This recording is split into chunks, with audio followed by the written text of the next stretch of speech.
Welcome, ladies and gentlemen. I am Lanolin, and we are back with episode 71 of my modded Minecraft Let's Play series. And in this episode, we're going to be focusing a little bit on Botania. As mentioned in the previous episode, we have quite a few tasks that we need to tend to now that we're back from our adventure in the Twilight Forest.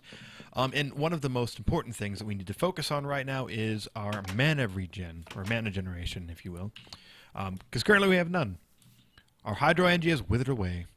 They withered and withered away because, unfortunately, or fortunately, kind of depends on how you look at it, the configs have been changed with Botania to be as such that the passive flowers will wither away after about 2 Minecraft days, so about an hour, 40 minutes or so, which kind of sucks.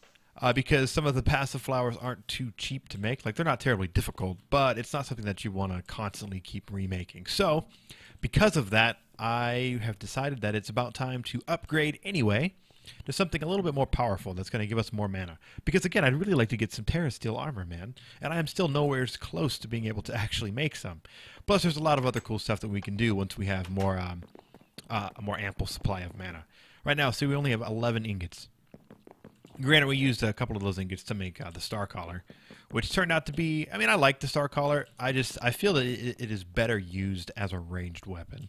Either that or just knockback just really freaking blows. I think knockback just really freaking blows. So anyway, if you weren't around the previous episode, which if not, why, go watch. What are you doing? Episode 70, man. Episode 70, again, we covered a few things that we're going to be working on in the base for the next few episodes, but like I said, in this episode, we're going to be focusing on Botania.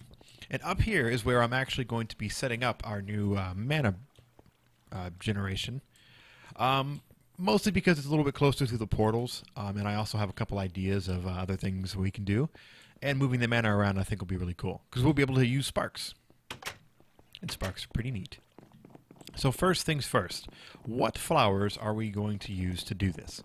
Well, in the previous episode, I also mentioned that we have a pretty ample supply of quite a few things. One of those things being wood, which unfortunately I couldn't really think of too many, like there's not too many, if I could stack charcoal into blocks, I would probably use wood instead with the endo flames, but because I would only be able to do 1 charcoal at a time, which absolutely sucks ass. Screw that. So the other thing that we have an ample supply of is food, namely potatoes and carrots, actually. So what I'm going to be doing is utilizing the Gourmaryllis, which I think that's how it's pronounced. Gourmaryllis? Maybe it's Gourmaryllis. The Gourmaryllis will eat food and turn it into mana. It's pretty freaking cool, actually. The Gourmaryllis is one hungry flower. It'll eat up any food in a small area around it and turn it into mana. There's a catch, though. It can only digest a single food at any given time. The mana is created when it is done. Any other food it finds, it will also devour, but not create any mana from it. The amount of time it takes to digest a delicacy depends on its nutritional value. In layman's terms, the amount of food points it restores. So, basically, the better food that we give it, the more mana it's going to give us. Now, ideally, it'd be really cool if we could give it, like, some steak or something like that, but I don't really have any easy access to steak, although I could set up some sort of, like, mob farm for cows and all that, but I don't need to do that, because we already have this stuff. Now, from what I could tell, the best thing that I could use is actually golden carrots. So, while I think I'm actually going to automate the creation of baked potatoes and feed it baked potatoes, golden carrots are the better choice. And I think for like big bursts of mana, like if I need a bunch of mana for something, I might switch up to golden carrots. Because for now we're going to have to refill the little mechanism that I'm going to do manually. So let's see how we're going to fill these bad boys up.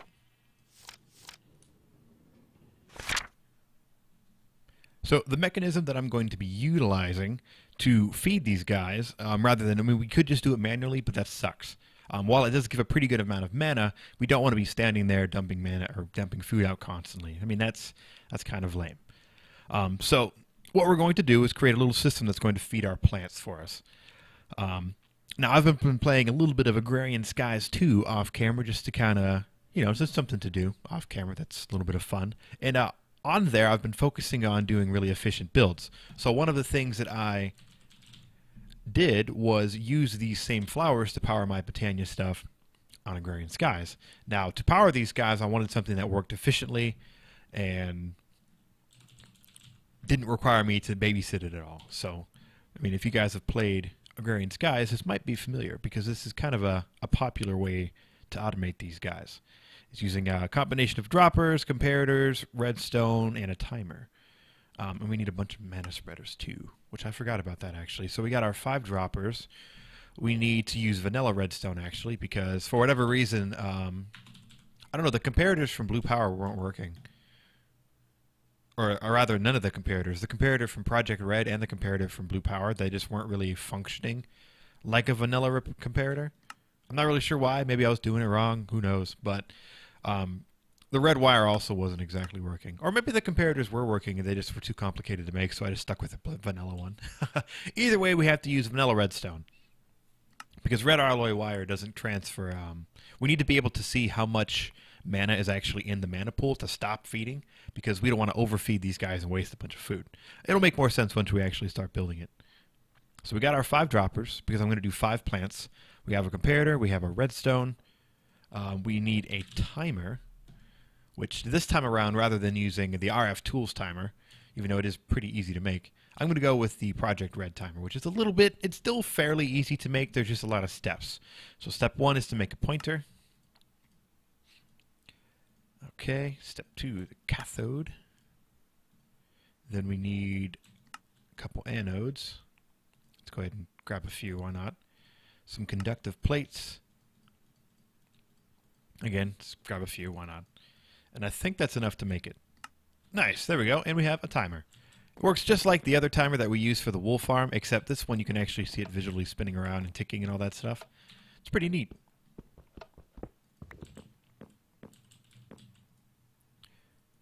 Alright, so I think that's it actually. I think all we need is a timer, some droppers.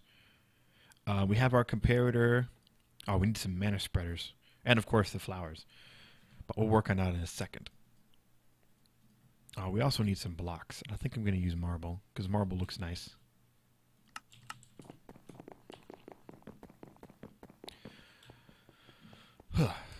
Okay, so if I remember this correctly, I did something like this. Wait, do I have this backwards? Nah, whatever. 1, 2, 3, 4, 5. And then like that.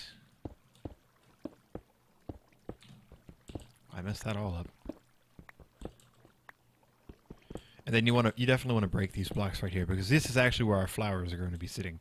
And actually, I'm going to put a block on top of these. Now, you don't have to put this block on top of here. It's just going to make it a lot easier to place the droppers. Because they need to be facing down. Uh-oh. Uh-oh. Will you be cool? Will you face down? Come on. Come on. Don't be that way. Down. Okay, well, no worries. We'll find an easier way to do this.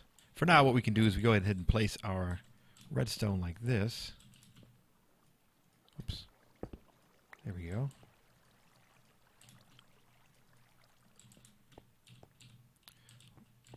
And I think for now we can just kind of rope it out like that. So how am I going to get this stuff in here? Ah, screw it. Bat mode to the rescue. Oh wait, I guess I could just bat mode, huh? What? Damn it, bat mode. There we go. Oh, Morph. You and your weird little things. I did 5 of these, right? 1, 2, 3, 4, 5. Okay. I tried to do more, but I ran into issues with the mana spreaders not actually being able to shoot mana into the mana pool because the mana spreaders are in the way.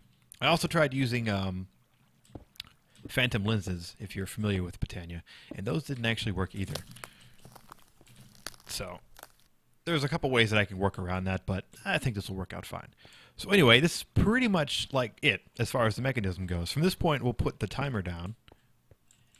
And then every time it ticks, it's going to drop stuff. See, watch. Nice. But we don't need our timer down right now. So let's go downstairs where we will take care of the next portion of the build, which involves us creating the flowers. Okay, so if we take a look at these flowers, they're not too bad. We need 5 runes of fire, a whole bunch of different mystical petals, and some runes of summer. The runes of summer require some runes of earth, runes of air, some sand, some slime balls, and some melon. It's not too bad, but we need to make 5, so there's that. So let me take a look. Rune of Summer. I did a little bit of work to try and make this a little less tedious off camera for you guys. So while we'll be creating the Runes of Summer on camera, we don't have to worry about making the rest, because I already made them.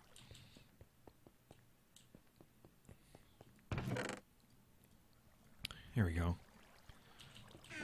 Like I said, I like to be nice and prepared, so having this stuff on the ready, you know, it's good. It's a good thing. 2, 3, 4. I think it was 1 melon and 2 sand. And go. Nice. That is the Rune of Summer. And it's the Rune of Summer, right? I'm not like making the Rune of Winter or something? Okay. Cool. Nice. So the other thing I wanted to do, since I don't want to put dirt up there because dirt is like ugly. We want to make one of the floating flowers. Now it's been a little while since I've made one, so let me think how I make it. I believe I need to get some grass, so I need some shears. Actually, I guess I can just look to see if I have any grass. I do. I have a bunch of grass.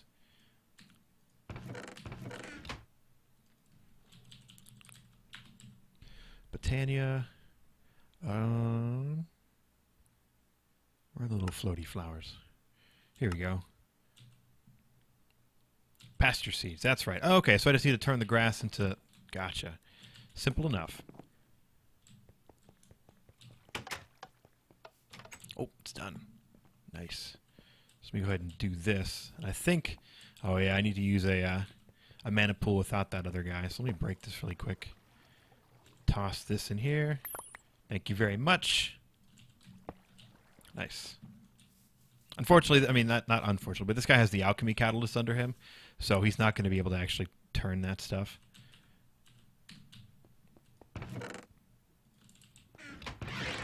Whoa. We need living rock. There we go. That's what I was looking for.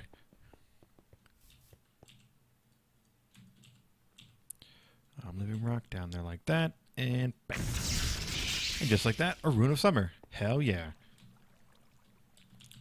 Very cool. So what I'm going to go ahead and do is make 1 flower, and we can kind of go ahead and set up that 1 flower, and then I'll come back and then I'll create the rest of the flowers, and we can see the whole thing functioning. So the next step that we need to do is actually create this flower. Where's my book? So, oh, actually, I think I have everything sitting right here. Look at that. How convenient. There actually happens to be 8 spots in there, so it was actually really convenient. So I need 1 of these pasture seeds. I'm just kind of trying to give myself a little bit of room for all this stuff. I can put you, whoops, put you up there, you up there. Nice.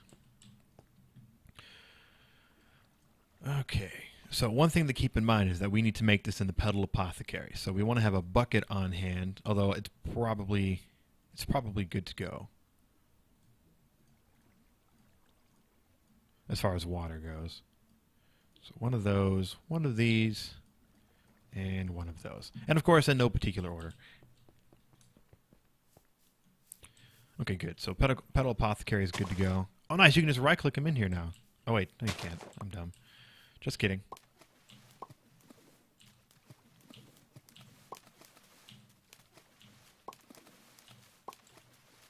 Oh, you know what I forgot? I forgot some seeds. It's been a while since I've made a plant in Botania, so... And we should have... Nice! The Gourmaryllis. It looks so cool. I don't know the flavor text there. I don't understand. Fuyaki Desu? I'm sure it's a reference to something that I just don't know. So anyway, let's Oh, actually, before we do that, we need to turn this guy into a floating flower, which is easy enough to do. We just need a little bit of dirt, which of course I don't have on me or anywhere. Here we go. One piece of dirt. I'm pretty sure, yeah, I took all the mystic flowers out of here to save myself some room. AE system getting jam-packed. Wow, I have a crap ton of those. Holy cow. So it should be just this right, like this. Just kidding. Just kidding. Just kidding. What?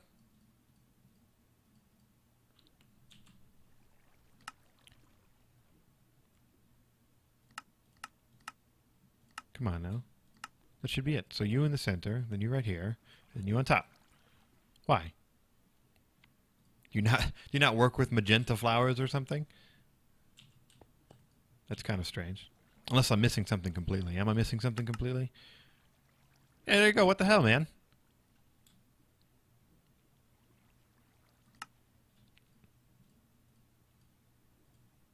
What? What? Dirt, pasture seeds, mystical magenta flower. Oh, that's right. I always forget. These guys need to be shimmering. Oh, I'm sure everyone's screaming at the camera like, Lanolin, you're an idiot. You're an idiot. You gotta use glowstone. My bad.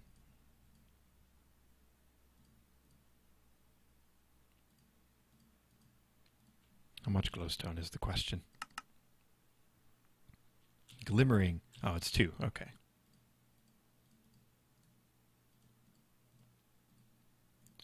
Alright, get on out of here. Making me look like a damn fool. There we go. And now we should be able to just combine the floating flower with our Gourmaryllis. And now we get a floating Gourmaryllis. That's awesome. Alright, so next step is to go ahead and run on over here, and we should be able to place this guy. Oh, look at that, and he provides light too. I think that's my favorite part of them floating. Not only do they look cool, but they provide light, which is really nice. Okay, so this is not the final step. The next step, we gotta jump down here and grab ourselves a mana pool. Oh, there it is. It's like, I know I have some living rock somewhere. And of course, we want to upgrade him to a better mana pool. At some point, I'm going to actually hook up some... Oh, I can't remember what they're called, but the floaty things from Botania. The luminizers. There we go. There we go. I'm going to hook some luminizers up to make it a little bit easier to get up here. Because right now, it's a little bit obnoxious. We got to run all the way around to get up top. But eventually, I'm going to have some luminizers that will bring me up here from our little Botania island. So we need that and... Oh, man. I was down there too. I have a mana spreader like ready to go. I forgot to grab him.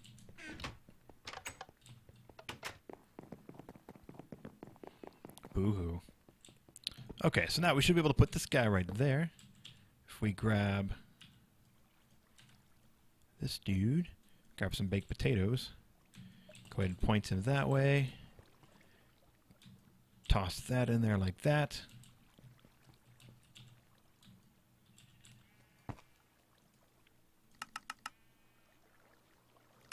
I'm going to put you on 40 seconds for now. But this should have dropped one in. Or maybe it didn't get a chance to tick. Oh, you're not connected. Okay, so now you're connected. You are in there like that. You are in there like that. Cool. So everybody should be happy.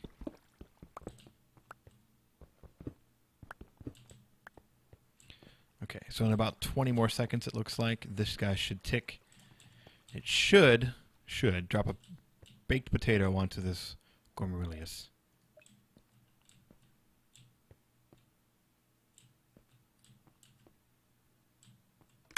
There it goes. As you can see, it dropped it out. It's eating it. It's generating mana. Look at that. It gives so much mana. Look at it. You actually have like a noticeable amount of mana in here just from one baked potato. Oh, yeah. And we're going to have 5 of these bad boys. It's pretty good. Look at that. It just keeps going. Tons and tons and tons. So the sweet spot that I found for this is actually 10 seconds. So I may have just eaten 2 just because I think I ticked it twice. But 10 seconds is the sweet spot. It should empty out the mana, finish eating the baked potato. The mana spreader should have no issues spreading the mana. And yeah, so 10 seconds is good. So what I'm going to go ahead and do is cut here. Or actually, you know what I can also do before I cut and make the rest? because who knows how long this is going to take. What we got to do is take our comparator and put it right there. See how it lights up? The mana pool will actually give a signal based on how full the mana pool is. See how it only has power of 1 and then it goes to 0? Yeah. Pretty neat. So what we have to do is string this along. So, like this, I believe, is what I came up with.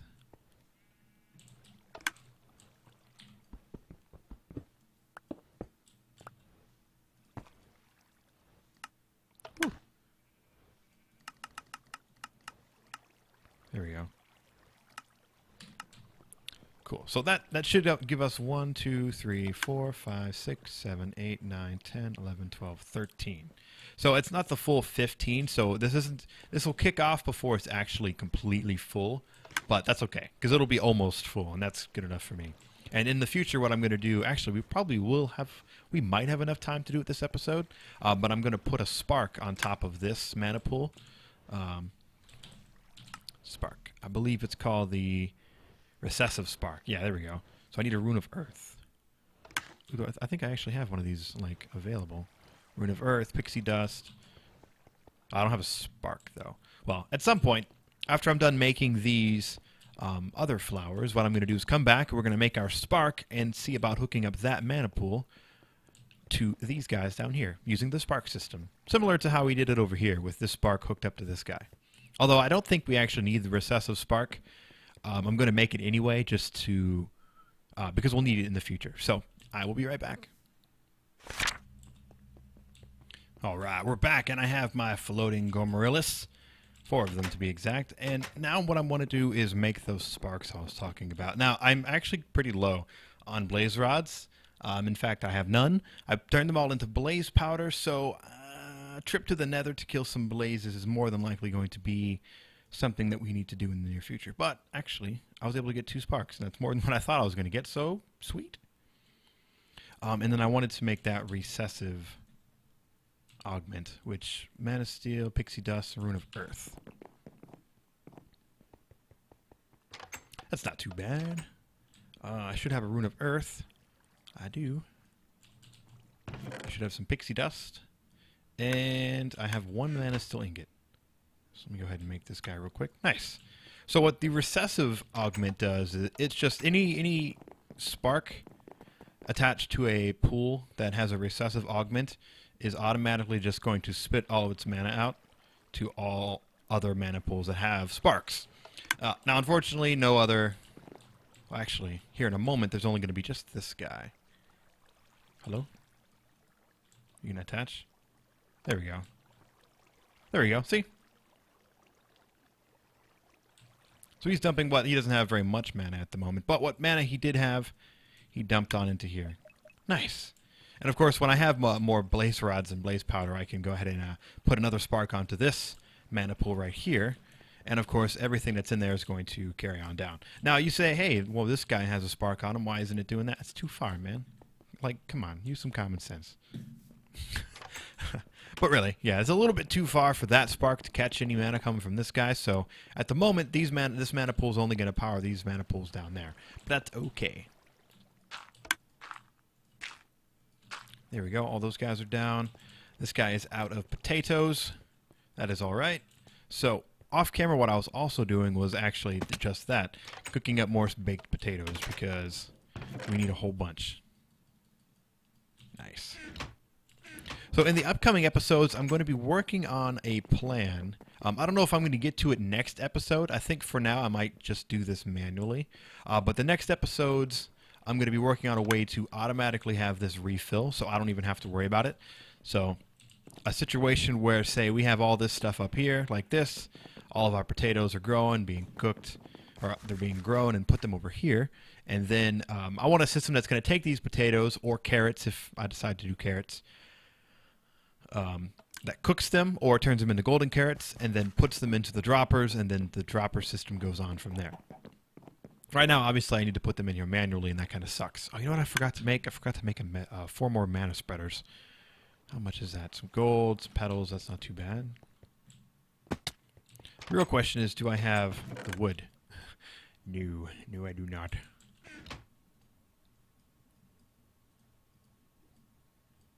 Oh, it's a Ingot, huh? Damn. Okay, well, regardless, what I'm going to go ahead and do is finish setting up this setup. I mean, it's pretty much, I'm just going to put a bunch more mana spreaders on here. I'm going to put potatoes into the rest of this, which reminds me, I could probably go ahead and toss those potatoes in there. Also, make sure that there's this little space, this gap in between here, because if they're too close, they'll start eating each other's food, and they'll all just be pissed off, and nobody wants that. I might get rid of that, actually. Don't need that there anymore. These guys provide light on their own. There we go. See, he's going again. Then as this guy gets a little bit more mana, this comparator should kick on. We should power up to the next power of redstone. So that is going to conclude this episode. I hope you guys enjoyed it. I really like the Gourmaryllis. It does a pretty good job, especially if you have a nice backlog of food like we do. And like I said, in the next coming episodes, I'm going to work on an automated way to refill these droppers. But for now, I think coming up here and tossing a couple stacks of potatoes into each dropper every now and then isn't too bad. This shouldn't dump out too quickly. And besides, these 5 should fill this up way before 2 stacks of baked potatoes is used. At least in my testing, that is how it turned out. So anyway, like I said, come back next episode. We will work on finalizing this build, even though at this point it is pretty much done. We'll just add the finishing touches. I'm going to go to the nether and farm up a few more blaze rods. And while we're there, I think I might start gathering some wither skeleton skulls, because I'd really like to fight the wither. So stay tuned for that. So thanks for watching, guys. I have been Lanolin, and I'll see you next time. Bye.